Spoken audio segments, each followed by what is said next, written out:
السلام علیکم ورحمۃ اللہ وبرکاتہ۔ محترم بزرگوں، دوستوں، عزیز ساتھیوں اور پیاری ماں بہنوں، آج کی مجلس میں انشاءاللہ بہت سارے سوالوں کے جوابات دیے جائیں گے۔ آپ ان تمام سوالوں اور ان کے جوابات کو خوب غور سے سنیں، سمجھیں اور عمل کرنے کی کوشش بھی کریں۔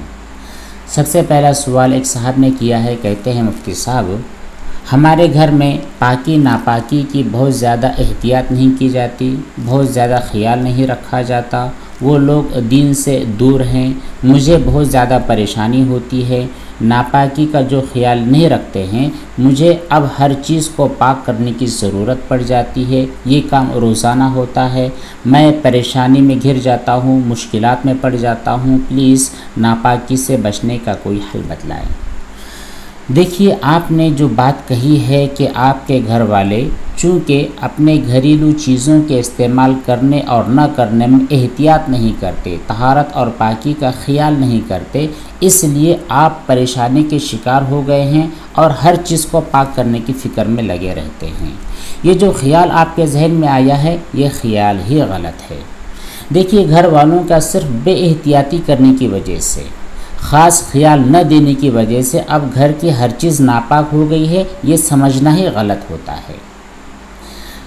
مثال کے طور پر سمجھ لیجئے کہ آپ کے یہاں پر ایک تولیہ ہے جس کو پورا گھر استعمال کرتا ہے، کیا چھوٹے کیا بڑے، سب لوگ ایک ہی تولیہ استعمال کرتے ہیں۔ اب تولیہ کسی نے استعمال کیا اور آپ نے اس کو یوں ہی رینڈملی ناپاک سمجھ لیا، تو آپ کا یہ خیال غلط ہے، کیونکہ جب تک اس تولیے کے اوپر کوئی نجاست نہیں ہے، نجاست کا کوئی بھی اثر نہیں ہے، نہ رنگ ہے، نہ بو ہے اور نہ ہی اس کا ٹیسٹ ہے، ایسی صورت میں آپ اس تولیے کو ناپاک سمجھ ہی نہیں سکتے، کیونکہ ناپاک سمجھنے کی کوئی بنیاد اور دلیل ہی نہیں ہے۔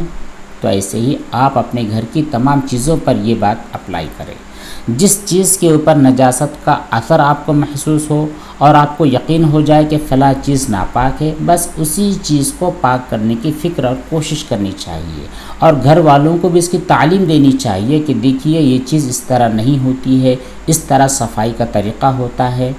گھر میں آپ دینی کتابوں اور دینی بکس کا مطالعہ خود بھی شروع کر دیں، اپنے گھر والوں کو بھی کروائیں، ان کے سامنے مطالعہ کریں، انشاءاللہ بہت زیادہ فائدہ ہوگا۔ لیکن یاد رکھیں کہ آپ کسی بھی چیز کو رینڈملی ناپاک تصور نہ کریں جب تک کہ آپ کو ناپاکی کا یقین نہیں ہو جاتا، ورنہ خود ہر چیز کے بارے میں شک کر کے، ہر چیز کے بارے میں وہم کر کے اس کو صاف کرنا، اس کے بارے میں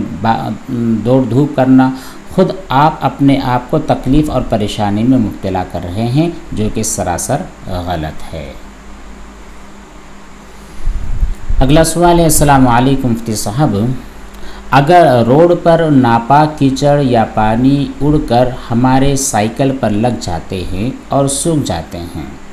سوکھنے کے بعد ہم صرف اس کو سوکھے کپڑے سے اچھی طرح صاف کر دیتے ہیں، تو کیا ہماری سائیکل پاک ہو جائے گی یا پھر مکمل طور پر دھونی ہوگی؟ کیونکہ بارش کے دنوں میں ہمارے گھر کے پاس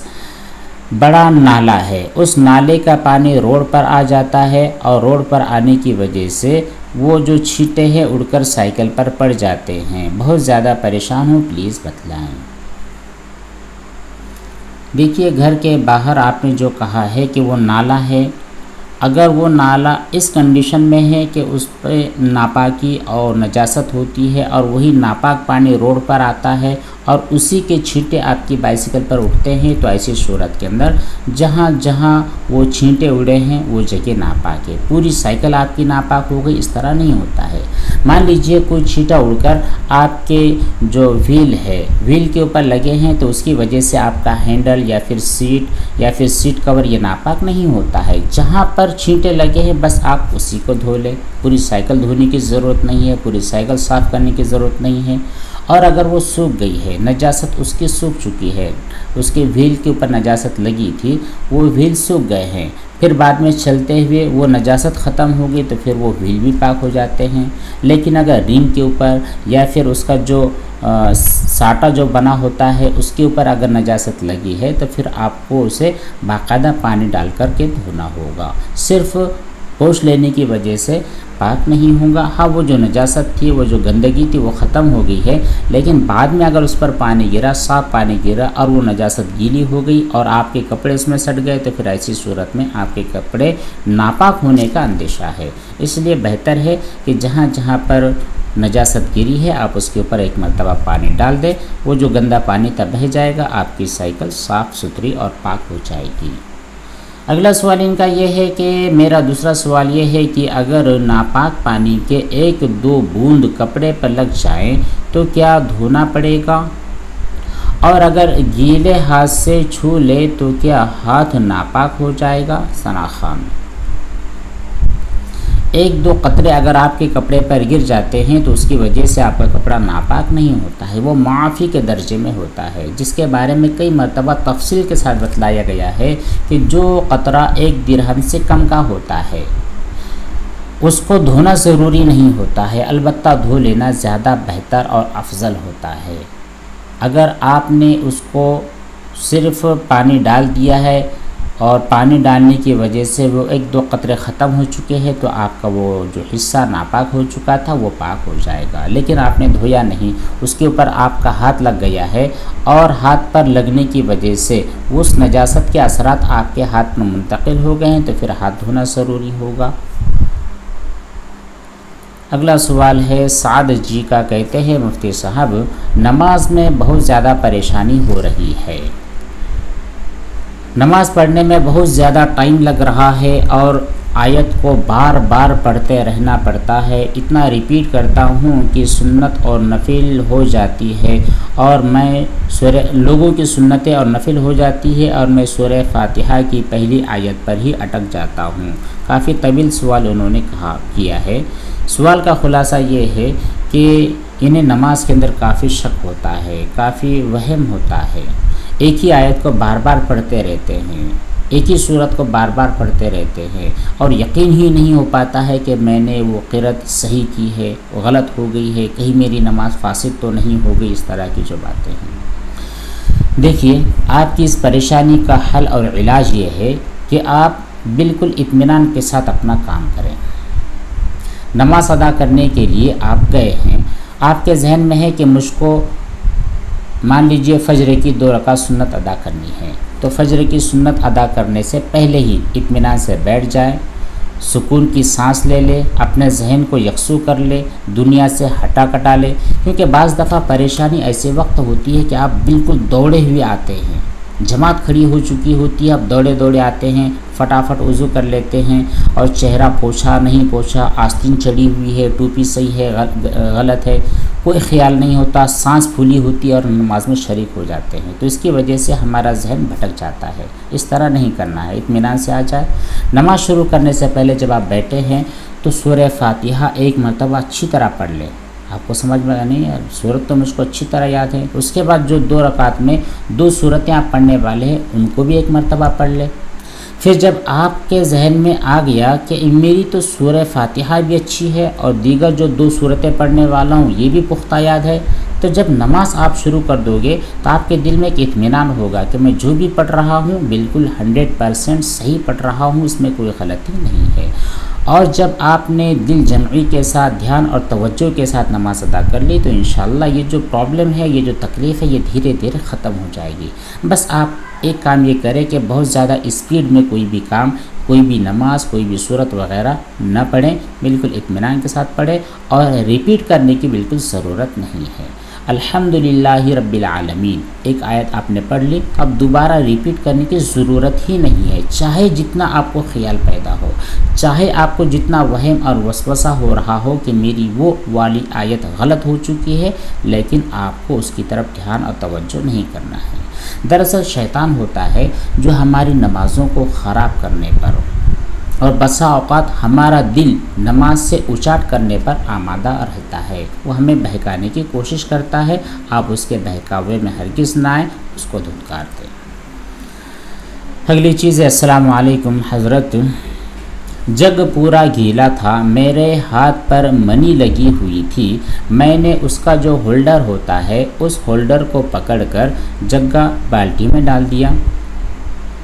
اور پانی میں ڈبو دیا، میرا ہاتھ اور وہ جو ہولڈر ہے وہ حصہ نہیں ڈوبا ہوا تھا تو پانی پاک ہے یا ناپاک؟ اور کیا گیلے جگ پر نجاست پھیل جاتی ہے؟ جب آپ نے نجاست والے ہاتھ کو یقینی طور پر پانی میں نہیں ڈالا ہے تو پانی کو ناپاک کرنے کی کوئی وجہ نہیں ہے، آپ کا وہ پانی پاک ہی ہے۔ لیکن یاد رکھیں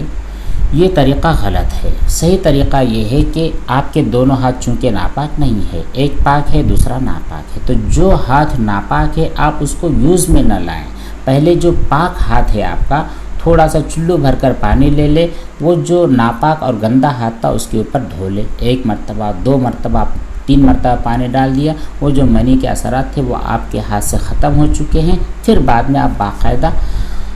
ہولڈر پکڑ لیں یا پھر ڈائریکٹ پانی میں ہاتھ ڈال دیں، کوئی ٹینشن والی بات نہیں ہے۔ یہ طریقہ آپ کو اپنانا چاہیے فیوچر میں۔ دوسری چیز یہ کہ اگر وہ مگا گیلا تھا اور آپ نے ناپاک ہاتھ وہ بھی گیلا تھا اس پر لگا دیا تو ظاہر سی بات ہے وہ نجاست پھیلنے والی ہے، اس طرح سے احتیاط کرنی چاہیے۔ اگلی چیز ہے السلام علیکم مفتی صاحب، میں بہت زیادہ پریشان ہوں، پلیز میری رہنمائی کریں پلیز۔ مجھے وہم ہوتا رہتا ہے پیشاب کرتے وقت کہ پیشاب ادھر ادھر لگ گیا ہوگا، پھر میں استنجا کرتی ہوں، اچھی طرح سے دھو دیتی ہوں، بعد میں ہاتھ کوہنیوں تک دھوتی ہوں۔ میرے جو ہسبینڈ ہے وہ بہت زیادہ غصہ کرتے ہیں، میرا بچہ ہے وہ روتا رہتا ہے، لیکن میں اس کو چھوڑ کر میرے وہم کی وجہ سے اپنی زندگی کو میں نے عذاب میں مبتلا کر دیا ہے، دماغ تھک جاتا ہے۔ کافی طویل سوال انہوں نے کیا ہے، وضو کے اندر بھی کافی وقت لگتا ہے وغیرہ وغیرہ۔ دیکھیے استنجا کرتے وقت چاہے وہ پیشاب ہو یا پخانہ، دونوں سے فارغ ہونے کے وقت جیسے کہ ہم نے کئی مرتبہ بتلایا ہے وہی کام آپ کو کرنا ہے، بالکل اطمینان سے فارغ ہونا ہے۔ اور آپ ہمارے یہاں پر جو کموڈ وغیرہ ہوتے ہیں، یہ بعض گھروں کے اندر بعض کموڈ اس طرح ہوتے ہیں کہ بالکل فلیٹ ہوتے ہیں، بہت زیادہ گہرے ہوتے نہیں ہیں، جہاں سے نجاست اڑنے کا اندیشہ ہوتا ہے، تو بالکل اطمینان کے ساتھ نرمی کے ساتھ پیشاب کریں۔ اور آپ اس بات کو یقینی بنائیں کہ کوئی بھی چھینٹا نہ اڑے۔ اگر آپ نے اطمینان کے ساتھ کام کیا تو انشاءاللہ یہ پرابلم ہرگز نہیں ہوگی، لیکن کبھی بے خیالی میں ایک آدھ قطرہ اڑ جاتا ہے تو یہاں پر بھی بہت زیادہ ٹینشن لینے والی بات نہیں ہے۔ ایک آدھ قطرہ اگر اڑا ہے تو وہ معافی کے درجے میں ہوتا ہے، لیکن اگر زیادہ اڑتا ہے 2-4 زیادہ اڑ جاتا ہے تو ایسی صورت میں آپ کو دھونا ہے۔ لیکن دھونے کے لیے بھی بہت زیادہ ٹینشن لینے والی بات ہرگز نہیں ہے۔ آپ کو پتہ ہے آپ کے جسم کے فلاں حصے کے اوپر قطرہ اڑا ہے تو بس اتنے پرٹیکولر حصے کو دھونا ہے، پوری ٹانگ دھونا، پورے ہاتھ دھونا، اسی طرح پورے قمیص کو دھونا، پورے ازار کو دھونا، یہ سب غیر ضروری باتیں ہیں، اس کی طرف آپ کو ہرگز نہیں جانا ہے۔ احتیاط کے ساتھ استنجا سے فارغ ہوں، لیکن کبھی بے خیالی میں کبھی پریشر کی وجہ سے کچھ چھینٹا اڑ جاتا ہے تو بس اتنی ہی جگہ کو دھونا ہے جہاں پر لگا ہے۔ اب آپ یہ کہو گے کہ مجھ کو تو یہ لگ رہا ہے کہ شاید میری پوری ٹانگ کے اوپر پیشاب کے چھینٹے اڑ گئے ہیں، تو دیکھیے صرف لگنے کی وجہ سے کچھ ہوتا نہیں ہے۔ یہ جو وہم ہوتا ہے، یہ جو وسوسہ ہوتا ہے، یہ جو خیالات ہوتے ہیں، یہ انسان کو چین کی سانس نہیں لینے دیتے، تو آپ کبھی بھی وہم کو اس میں نہ آنے دیں۔ جو چیز یقینی ہوگی، یقینی جو بات ہوگی آپ اس یقینی بات پر ہی عمل کریں، خیالات کی باتوں پر ہرگز نہ جائیں۔ اب جتنے حصے پر نجاست لگی ہے آپ نے اس کو دھو لیا ہے، اور ظاہر بات ہے آپ نے ہاتھ سے دھویا ہے تو ہاتھوں کو اتنے ہاتھ استعمال ہوتے ہیں دھونے کے لیے، تو صرف اتنے ہاتھوں کو دھو لینا کافی ہے۔ کوہنیوں تک دھونا یہ ایک بیوقوفی والا کام ہوتا ہے جو آپ کو ہرگز نہیں کرنا ہے۔ اسی طرح جو آپ نے وضو کیا ہے تو وضو کے اندر بھی بالکل اطمینان کے ساتھ جو 4 فرائض ہیں ان چاروں فرائض کو ادا کر دیں۔ بہت زیادہ گہرائی میں جا کر بہت زیادہ سوچنا یہ بھی انسان کے لیے تکلیف دہ عمل ہوتا ہے، ایسا کام آپ ہرگز نہ کریں۔ اگلا سوال ہے مفتی صاحب، جھوٹ بولنا، برائی کرنا اور بھی بہت سارے گناہ ہوتے ہیں، ان سے بچنے کی کوئی دعا بتلائیں۔ دیکھیے گناہوں سے بچنے کے لیے سب سے بڑا کام یہ ہوتا ہے کہ آدمی اپنی ہمت کو مضبوط کر لے، پختہ ارادہ کر لے، اور اس کے ساتھ ساتھ جو تدبیر ہو سکتی ہے اس تدبیر کو اپنا لے۔ پختہ ارادہ کر لے کہ آج سے مجھ کو جھوٹ نہیں بولنا ہے، آج سے مجھ کو کسی کی غیبت نہیں کرنی ہے، آج سے مجھے فلاں برا کام نہیں کرنا ہے۔ یہ جو پختہ ارادہ ہوتا ہے یہ اہم کردار ادا کرتا ہے گناہوں سے چھڑانے کے لیے۔ تو پختہ ارادہ ہونی چاہیے، ہمت مضبوط ہونی چاہیے، اور اس کے ساتھ جو تدبیر ہو سکتی، جو طریقہ ہو سکتا ہے، اس کو بھی فالو کرنا چاہیے۔